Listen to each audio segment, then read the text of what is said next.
Have you ever secretly made a resolution at some point not to become like your parents?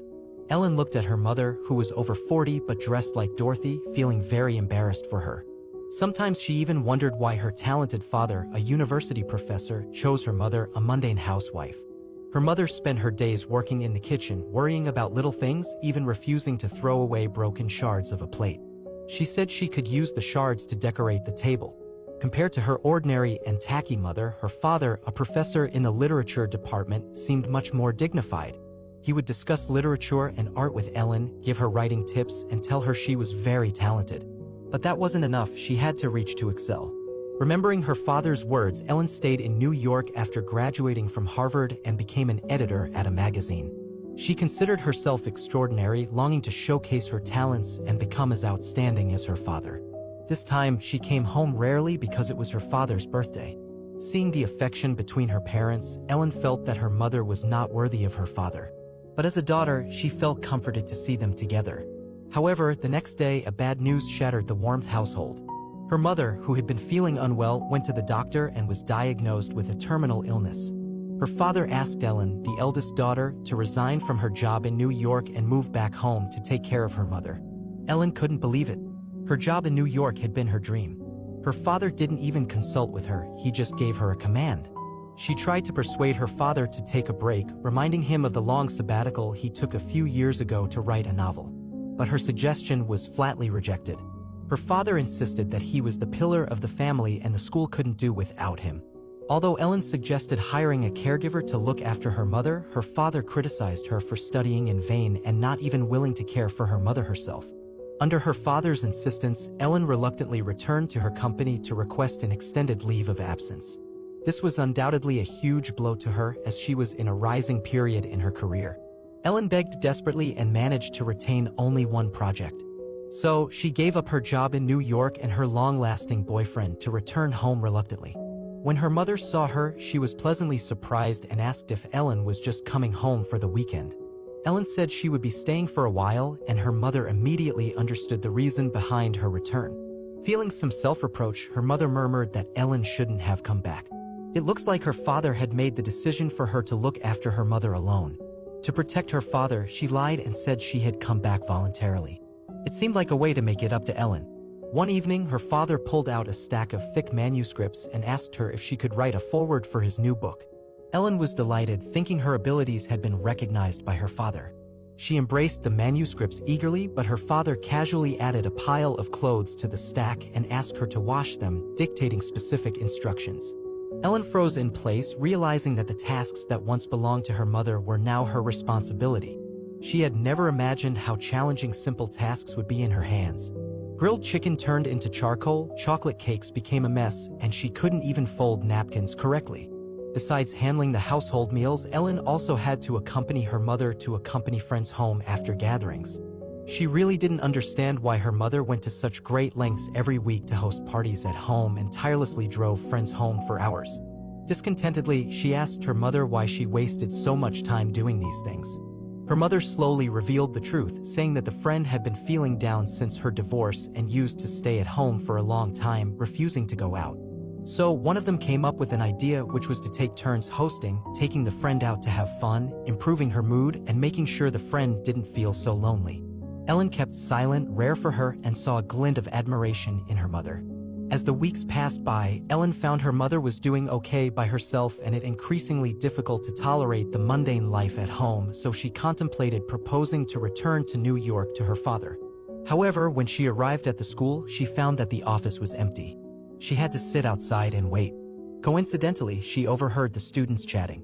They mentioned that their father seemed to be involved with a new female teaching assistant and even brought up the fact that their father always seemed to verbally harass female students. He would say to each female student, "You have real talent, but you must reach." The father had also said the same thing to Ellen.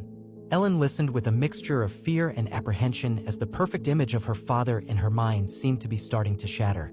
And her mother's illness worsened suddenly without warning. She lay in bed drenched in sweat, her face pale from the intense pain. Despite this, she insisted that her father go to work. The father was at a loss, unable to even locate a heating blanket. It was Ellen who found one and laid it over her mother. The family doctor arrived to examine her mother and promptly decided to send a nurse to monitor her condition. Ellen protested, insisting that she could take care of her mother. However, the doctor insisted that her mother needed someone she could be open with about her condition. Ellen believed her mother could confide in her about any issues. But under the doctor's persistence, the nurse still came to the house. The hired caregiver was evidently more experienced than Ellen, carefully noting her mother's symptoms and asking many details that Ellen had never paid attention to, such as whether her mother struggled to dress or get out of the bathtub. Her mother's answers made Ellen realize that her mother had many difficulties that she had not told her about, often enduring everything on her own. A sense of guilt swept over Ellen. One evening, to everyone's surprise, the father came home early and brought the restaurant's band with him. He arranged a candlelit dinner for the mother. Watching the affectionate scene between her parents, Ellen couldn't shake off a strange feeling in her heart. In the coming days, Ellen started accompanying her mother to various gatherings and amusement parks. What she once thought was a dull and uninteresting life had now become precious because of her mother's company. After the party ended, the father still didn't come home. To ensure he didn't miss the Halloween candy distribution event he loved, the mother urged Ellen to go to school. Ellen has always admired her father. However, on this day, when she went to the office to find her father, she saw him walking intimately with a stranger woman. Despite having heard some rumors before, witnessing this scene with her own eyes was still difficult for her to accept. Returning home and seeing her mother lying on the sofa, Ellen didn't want to upset her, so she lied about her father still being at class. Feeling despondent, she went upstairs, unaware that her mother had noticed her expression and sighed helplessly. As Christmas approached, which should have been a time for family reunion, the father, without consulting the family, brought home a famous writer.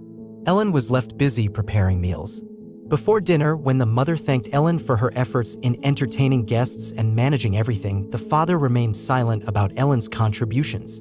Instead, he praised the famous writer, claiming the writer had inspired him to write his own novel. However, the writer mistakenly believed the father's novel was about some sort of investment project, leading to an awkward situation. Ellen's perfect image of her father collapsed completely. Feeling frustrated, she sought solace at a bar and poured out her grievances to her boyfriend, who remained silent and flirted with others. Ellen couldn't bear it anymore and had a meltdown at the bar before returning home. The mother sensed her daughter's despondency and gently suggested that it was time for Ellen to return to New York, as that was where Ellen truly belonged. Ellen couldn't understand why her mother was silently enduring everything and found it even harder to accept her father's disloyalty and cowardice. Coincidentally, the scandalous politician whom Ellen was supposed to interview was released from prison. She immediately rushed to New York and staked out outside the hotel, eventually spotting the target. Using her status as a Harvard alumna, she got close to him and found an excuse to get into his car. This was a rare opportunity for an interview, but when she heard the politician express his feelings of defeat, Ellen couldn't help but be lost in thought. The politician mentioned that at some point, his life had become a mess. Despite constant efforts to move forward, he felt lost somewhere along the way. All he could do now was try his best to make up for his wife and children. Witnessing the politician's genuine emotions, Ellen was reminded of a childhood trip where her mother sat in the front seat, gently knitting a sweater with her skillful fingers, seeming to possess a magical touch. When did life turn into a disaster? That night, after much hesitation, Ellen decided to call her supervisor and said that she hadn't managed to interview the politician. She realized she couldn't exploit others' pain for her work anymore. Although this decision meant all her efforts were in vain and she might lose her job, Ellen didn't regret it. What mattered most to her now was being by her mother's side. Feeling Ellen's recent hostility, the father invited her out and Ellen unleashed all her built-up dissatisfaction, questioning him why her mother hadn't sought treatment earlier, why his work was so important, and why their family had fallen apart, yet he pretended everything was fine. The father nervously hushed her, fearing judgmental looks from others. Ellen's disappointment in her father reached its peak. In the following days, she accompanied her mother to more gatherings where her mother sat in a wheelchair surrounded by a crowd, though her condition had deteriorated beyond treatment. The doctor prescribed the strongest pain relief medication, warning to be cautious of overdosing.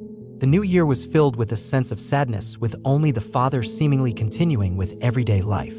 He incessantly recited family maxims and asked everyone to share their New Year's resolutions, a tradition Ellen used to enjoy, but this year only brought her infinite weariness. Seemingly influenced by Ellen's sincerity, her younger brother also stood up and confessed about having to repeat a grade.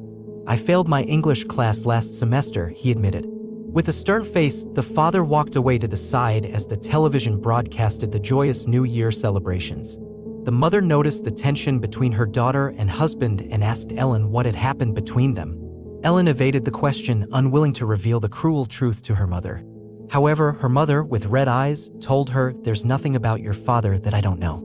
When you've been married for a long time, you start to compromise. It's something you would never think of doing when you were young. On some nights, you swear you can't take another minute, but when you wake up in the morning, the scent of coffee wafting through the kitchen and the children fixing their own hair, you look at your husband and know he's not who you thought he was, but you can't leave him. Ellen couldn't believe her mother had known all along but had chosen endless compromise and tolerance. Her mother was a born decorator, effortlessly turning all the fragments into beautiful artworks. Yet, the price of that perfection was her entire life. Following her mother's instructions, Ellen went to a pub to find her father, who nostalgically recalled the early days of his and her mother's relationship. After over 20 years of marriage, claims of lacking feelings were false, but he had grown accustomed to being the dignified one who was taken care of in the relationship. Thus, when the mother needed him the most, he chose to escape. Seeing his weak and cowardly demeanor, Ellen couldn't bring herself to scold him, only informing him that their mother was waiting at home for them. In the days to come, the father started returning home earlier each time, yet the mother's condition deteriorated rapidly. Her hair turned white and sparse, and the illness plagued her, causing a drastic decline in her appearance. Sometimes she would cry and ask Ellen to help her find release. Ellen poured out half a bottle of pills, crushed them with a spoon, and thought about adding them to her mother's porridge.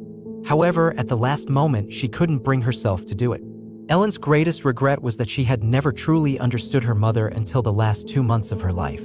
It was then that she realized her mother's precious innocence and wisdom hidden beneath mediocrity.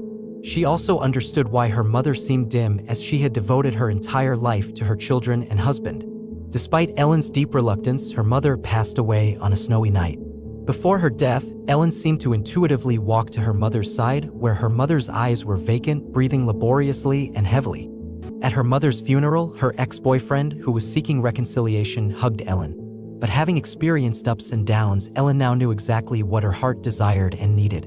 Her mother's departure made her stronger. Ellen understood that once someone compromises their values, there will be endless regressions. She directly refused him. While tidying up the house one night, Ellen found an empty pill bottle in the trash and her gaze fixed on her father's face in a photo on the fridge. He knew her mother had asked him the same thing. The next day, as Ellen planted flowers around her mother's grave, her father praised her courage, wishing it had been him who did it. To their surprise, they realized that her mother had completed the act on her own, even at the end of her life. The movie One True Thing is a lament for women. Only when daughters stand in their mother's shoes can they understand their grievances and forgiveness. Fathers, who are the pillars of the family, are depicted as both weak and cruel, praising their wife's perfection and omnipotence while refusing to acknowledge their dependency on her endless sacrifices. Although the mother in the movie accepts these unlimited sacrifices wholeheartedly, do you agree?